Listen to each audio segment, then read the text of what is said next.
The roadmap to success from the one who sings. Zolani Mahola is an award-winning South African singer and actress. In October 2024, Zolani performed at Carnegie Hall in New York City as part of their 30th anniversary celebration of South African democracy. She is also the subject of 2 upcoming film projects. Both are set for release in 2025. Zolani's passion for environmentalism extends to her role as an ambassador for the Sea Change Project, and she continues to inspire with her music and activism.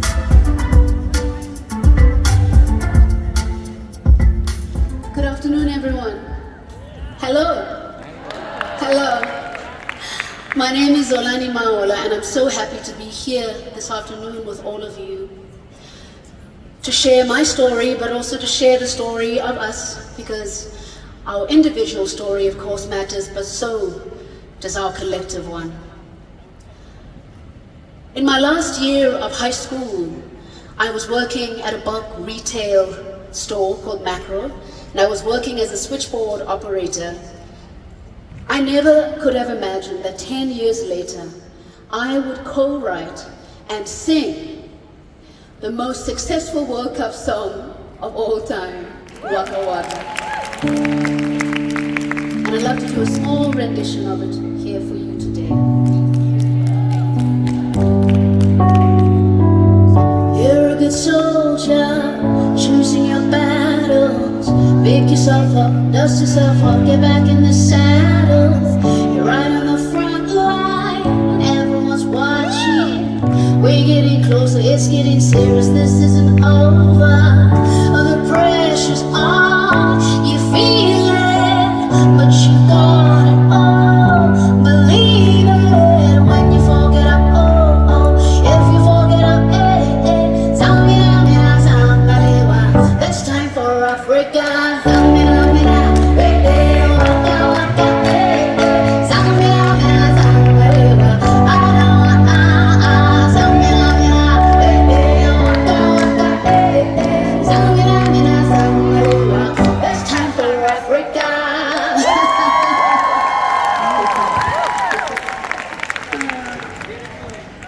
I never would have imagined that that would be my story, especially if you backtracked quite a few years to my childhood. I remember growing up in the Eastern Cape in a small location called New Brighton, and I was polishing the stoep. And many of you maybe don't know what a stoep is, but I guess it's kind of like a veranda or you know, something to step outside the house, right? So I was polishing it, and I must have been about 10 or 11 years old. And that was a very intense time in my life, because just a couple of years before that, my mother had very abruptly passed away. And I was, unbeknownst to my family, living with a very, very terrible and shameful secret. The secret was the fact that my stepbrother was abusing me sexually for a number of years. And nobody in my family ever knew this up until the time I was an adult. And so it was me, this tiny little 11-year-old, polishing this stoop and escaping into my very favorite pastime, which is my pastime today, into music. Because I was listening to a song on the radio, a song by the Manhattans. What is this song? Darling, you send me. I know that you send me. Oh, honest you do, honest you do. All of a sudden, I hear a different sound coming up over the airwaves. It is the sound of footsteps. These footsteps are coming up the main road of my street. They're coming, and I hear them getting louder and louder as they're approaching. And as they're approaching, they're not only the footsteps, but they're also voices. Voices, voices, voices, voices, because ladies and gentlemen, this was the time, the last dying years of the system of apartheid that had brutalized my people for so many years, and they were coming, and the voices were chanting, and there I was, my 11-year-old self, somehow almost by osmosis, pulled into the throng and raising my own individual voice to join with a collective.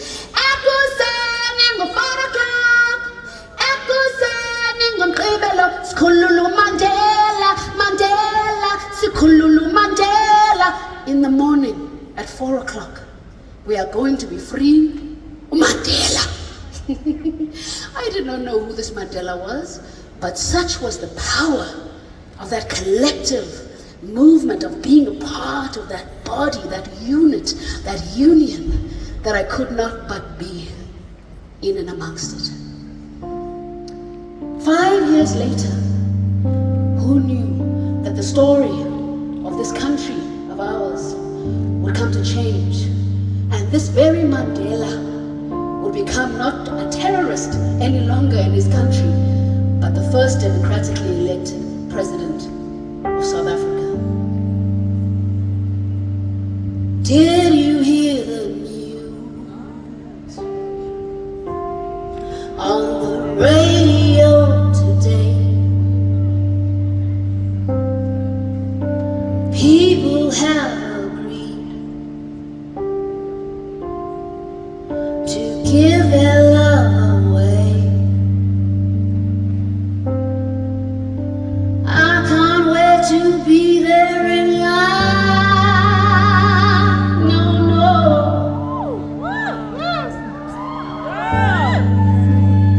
The politicians have agreed to honor and obey.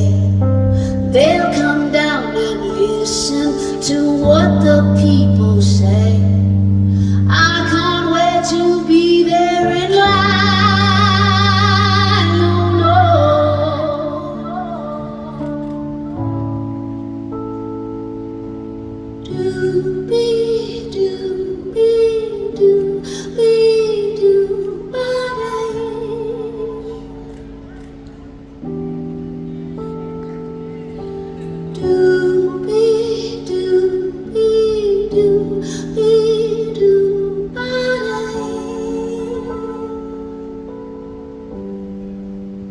Fast forward to 2010, the World Cup is here.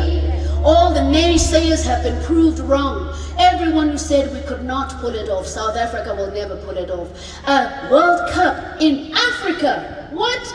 We'll never manage to do it, but guess what? We did.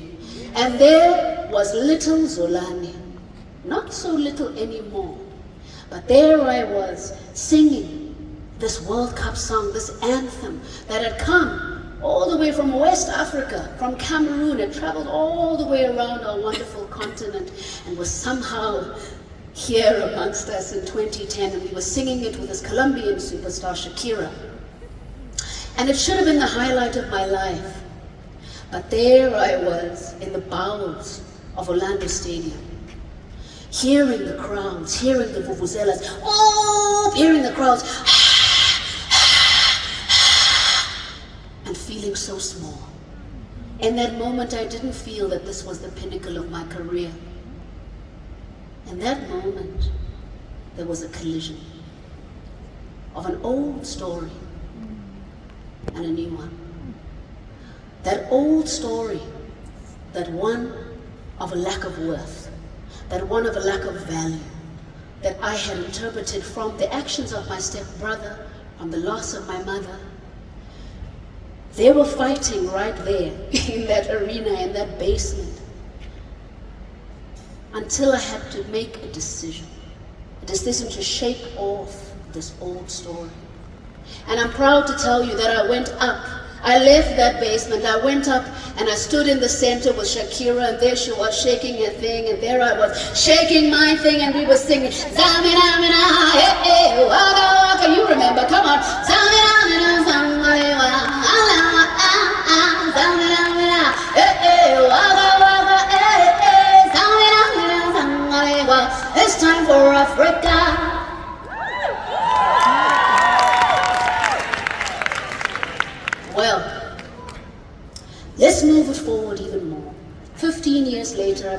25 years in the music industry. I've been a public figure for more than half of my life now.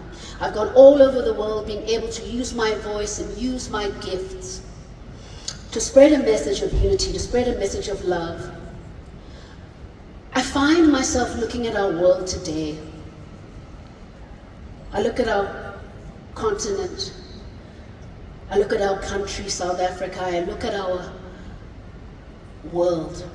And I see that there are stories that are competing. One story of brutality, of callous disregard for humanity. Another story of collective action, of deep humanity, of deep care, of collaboration. And I'd like to invite us here in this gathering to find ourselves part of the second story, where we are using not only our individual voices, but our collective voices.